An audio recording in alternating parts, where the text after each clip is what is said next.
पाप मोचनी एकादशी का व्रत है। पाप मोचनी अर्थात पापों का नाश करने वाली एकादशी। कुछ स्थानों पर इसे पाप मोचनी 11 भी कहते हैं।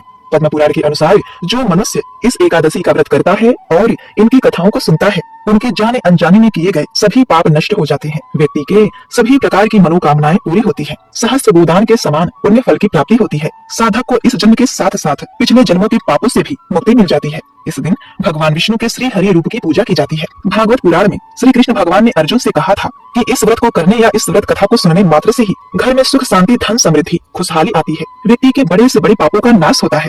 इस पवित्र कथा का आधे पर ही त्याग करने वाले मनुष्य घोर नरक में जाते हैं। इस व्रत कथा को सुने बिना एकादशी का व्रत अधूरा होता है। तो आज मैं सुना रही हूँ पाप मोचनी एकादशी की बड़ी ही दुर्लभ पौराणिक कथा, जिसे आप सभी भक्तगण बड़ी श्रद्धा तथा प्रसन्नचित मन से पूरा अवश्य सुनिएगा। तो आइए भक्तों, भगवान श्री लक्ष्मी नारायण जी के चरण कमलों का ध्यान करते हुए कथा का रसपान करते हैं। अर्जुन ने भगवान श्री कृष्ण से कहा, हे मधुसूदन, आपने फाल्गुन मास के शुक्ल पक्ष की एकादशी अर्थात आमलकी एकादशी के बारे में विस्तार पूर्वक बताया। अब चैत्र माह के कृष्ण पक्ष में आने वाली एकादशी का क्या नाम है तथा इसकी विधि क्या है, कृपा करके आप मेरी बढ़ती हुई जिज्ञासा को शांत करें।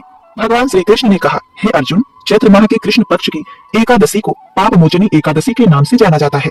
एक बार की बात है, पृथ्वीपति राजा मानधाता ने लोमस ऋषि से यही प्रश्न किया था जो तुमने मुझसे किया है। अतः जो कुछ भी ऋषि लोमस ने राजा मानधाता को बताया वही मैं तुमसे कह रहा हूँ।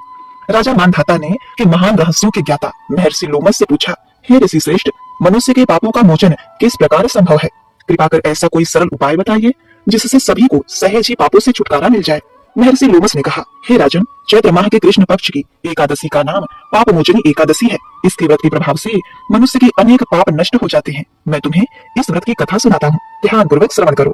प्राचीन समय में चैत्र रथ नामक एक वन था। उसमें अप्सराएं किन्नरों के साथ विहार किया करती थी। वहाँ सदैव बसंत का मौसम रहता था, अर्थात उस जगह सदा नाना प्रकार के फूल खिला करते थे। कभी गंधर्व कन्याएं विहार करती थी, कभी इंद्र अन्य देवताओं के साथ क्रीड़ा किया करते थे। उसी वन में मेधावी नाम के एक ऋषि भी तपस्या में लीन रहते थे। वे शिव भक्त थे। एक दिन मंजू खोसा नाम की एक अप्सरा ने उनको मोहित कर उनकी निकटता का लाभ उठाने की चेष्टा की। इसलिए वह कुछ दूरी पर बैठे बीड़ा बजाकर मधुर स्वर में गाने लगी। उसी समय शिव भक्त महर्षि मेधावी को कामदेव भी जीतने का प्रयास करने लगे। कामदेव ने उस सुंदर अप्सरा के भवों का धनुष बनाया, कटाक्ष को उनकी प्रत्यंचा बनाई और उसके नेत्र को मंजू खोसा अप्सरा का सेनापति बनाया। इस तरह कामदेव अपने शत्रु भक्त को जीतने को तैयार हुआ।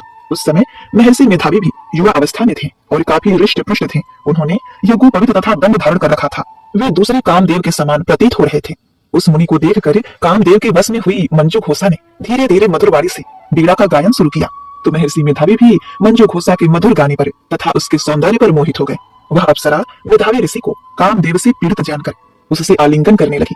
महर्षि मेधावी उसके सौंदर्य पर मोहित होकर शिव रहस्य को भूल गए और काम के वशीभूत होकर उसके साथ रमण करने लगे। कामदेव के वशीभूत होने के कारण मुनि को उस समय दिन रात का कुछ भी ज्ञात न रहा और काफी समय तक वे रमण करते रहे। तदुपरांत मंजू खोसा उस मुनि से बोली, हे ऋषिवर, अब मुझे बहुत समय हो गया है, अतः स्वर्ग जाने की आज्ञा दीजिए।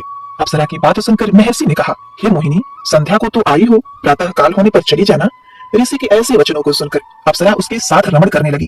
इसी प्रकार दोनों ने साथ साथ बहुत समय बिताया। मंजू खोसा ने एक दिन फिर से ऋषि से कहा, हे विप्र, आप मुझे स्वर्ग जाने की आज्ञा दीजिए। मुनि ने इस बार भी वही कहा, हे रूपवशी, अभी ज्यादा समय व्यतीत नहीं हुआ है, कुछ समय और ठहरो। मुनि की बात सुनकर अप्सरा ने कहा, हे ऋषिवर, आपकी रात तो बहुत लंबी है। आप स्वयं ही सोचिए कि मुझे आपके पास आए कितना समय हो गया। अब और ज्यादा समय तक ठहरना क्या उचित है? अप्सरा की बात सुनकर ऋषि को समय का बोध हुआ और वह गंभीरता पूर्वक विचार करने लगे। जब उन्हें समय का ज्ञान हुआ कि उन्हें रमण करते 57 वर्ष व्यतीत हो चुके हैं, तो उस अप्सरा को काल का रूप समझने लगे। इतना ज्यादा समय भोग विलास में व्यर्थ चला जाने पर उन्हें बड़ा क्रोध आया। अब वह भयंकर क्रोध में जलते हुए उस तपनाशक करने वाली अप्सरा की तरफ भ्रुकुटी तान कर देखने लगे। क्रोध से उनके अधर कांपने लगे और इंद्रियां बेकाबू होने लगी। क्रोध से थरथराते स्वर में मुनि ने उस अप्सरा से कहा, मेरे तप को नष्ट करने वाली दुष्टा, तू महापापिनी और बहुत ही दुराचारिणी है। तुझ पर धिक्कार है, अब तू मेरे श्राप से पिशाचिनी बन जा। मुनि के क्रोध युक्त श्राप से वह अप्सरा पिशाचिनी बन गई। यह देखकर वह व्यथित होकर बोली, हे मुनिवर, मुझ पर क्रोध त्याग कर प्रसन्न होइए और कृपा करके बताइए कि इस श्राप का निवारण किस प्रकार होगा। विद्वानों ने कहा है, साधुओं की संगत अच्छा फल देने वाली होती है और आपके साथ तो मेरे बहुत वर्ष व्यतीत हुए हैं। अतः अब आप मुझ पर प्रसन्न हो जाइए, अन्यथा लोग कहेंगे कि एक पुण्य आत्मा के साथ रहने पर मंजू खोसा को पिशाचिनी बनना पड़ा। मंजू खोसा की बात सुनकर मुनि को अपने क्रोध पर अत्यंत ग्लानि हुई। साथ ही अपनी अपकीर्ति का भय भी हुआ। अतः पिशाचिनी बनी मंजू घोषा से मुनि ने कहा, तूने मेरा बहुत बुरा किया है, किंतु फिर भी मैं तुझे इस श्राप से मुक्ति का उपाय बताता हूँ। चैत्र माह के कृष्ण पक्ष की जो एकादशी है उसका नाम पाप मोचनी है। उस एकादशी का उपवास करने से तेरी पिशाचिनी देह से मुक्ति हो जाएगी। ऐसा कहकर मुनि ने उसको व्रत का सब विधान समझा दिया।